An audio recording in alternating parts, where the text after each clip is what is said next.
Okay, so this is chapter 2. Chapter 2 is the collapse of the sacrificial giver, right? So I'll start it off as because you have spent so many years being a sacrificial giver, pouring into people, what you have unconsciously done is that you have built a role in everyone's life, whether they see you as a hero of their story, or the reliable friend, or the wise friend, or the therapist friend. You now play that role in most people's lives, right? And as much as we are raised in a world that conditions us to feel pride that we are the people who are reliable when so many other people are not reliable, this is the part where the collapse starts to happen. When we start to realize that, as the reliable friend, as the person who gives, it is very seldom that others reciprocate this giving. It is very seldom that others give back to us. And that is a very, very important part of our realization, because this is where we start to feel a lot of rage righteously. We start to feel a lot of resentment righteously, as we should. And we start to feel a lot of anger. And I always say to myself, in my journey, I remember I used to be so angry.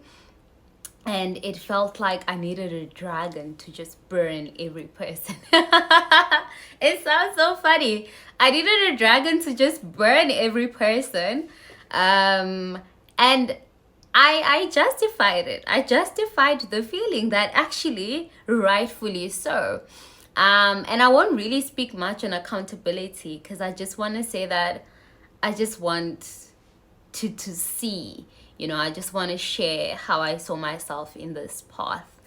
After that, when you feel that resentment, your heart breaks, because somehow everything that you were taught, every conditioning that was instilled in you, that we must give because that's how we are kind, that's how the world should be, you start to look around and you realize that the world around you is none of those things. The people around you who are asking you to give, they are none of those things either. They're not giving to you, are they? Are they pouring into you? No, they're not. In most cases, they are also givers in other capacities, just not for you, maybe because you are now established in their lives as the giver.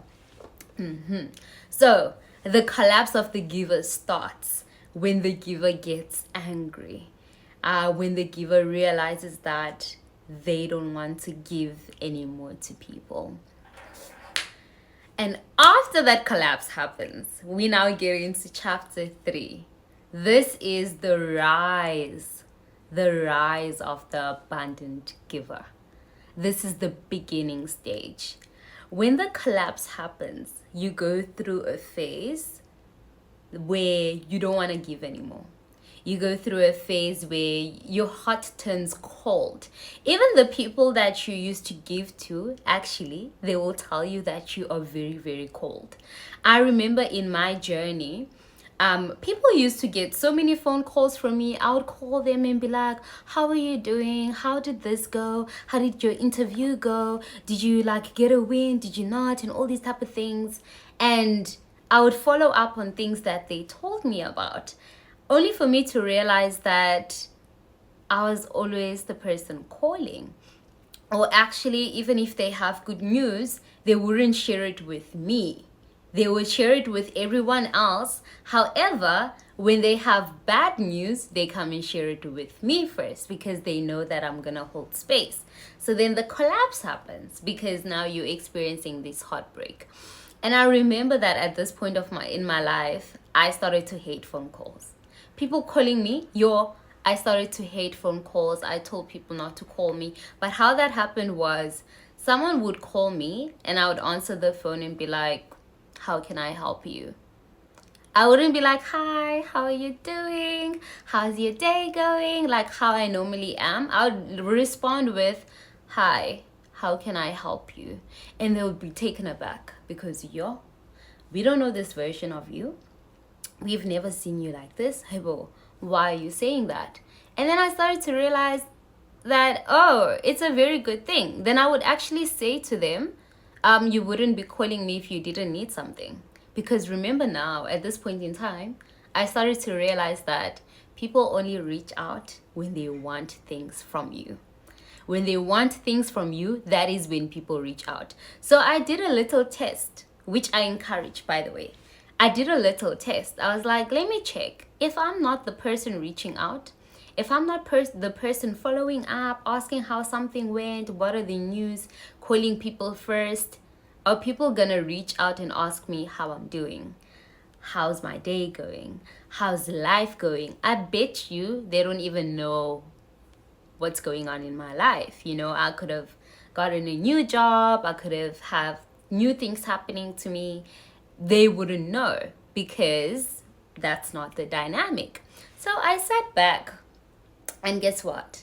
So many bridges crashed and collapsed and fell down. So many relationships went underground. I'm telling you, people who I stopped calling, even till today, they haven't called me to ask me, how are you doing?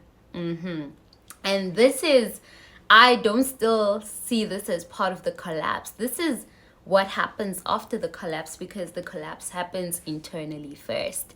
So now this is what's happening after the collapse. This is the rise, because now you rise in anger, you rise in having boundaries, but first you rise in betrayal and heartbreak, where you start to realize that, oh, the people you looked up to, the people you saw as your people, are actually none of those things. That anger, that righteous anger that you feel, it rises. And guess what? You're not going to hold yourself accountable in the beginning. And I want to say that that is okay. That is okay. And that is because for most people, we are not raised or in environments where people do actually hold themselves accountable. Accountability comes after you acknowledge the betrayal. Accountability then comes, and it's a matter of, I gave to this person. I chose to play that role. I'm the one who decided that I was going to give to them, despite the fact that they were not giving back. This is very important on the journey of becoming an abundant giver, right? To be able to sit with yourself and to hold yourself accountable, and to actually see yourself and to see maybe what you did, what are your actions, how did you show up. And I want to say that this does not take away to the version of you that is betrayed, that is hurt, that was conditioned to believe that this is how everyone is. Because remember, the conditioning happened at a very young age. And the very same people who condition you this way, they will never teach you boundaries. They will never teach you boundaries, because the moment you learn to have boundaries, your boundaries do serve you first against them. It protects you against them. Now, I say that to say you are not the victim of your situation, but when something has happened to you, it is very important you sit with what has happened. It is very important you sit with the betrayal, with the hurt. It is very important that you care. That is part of giving.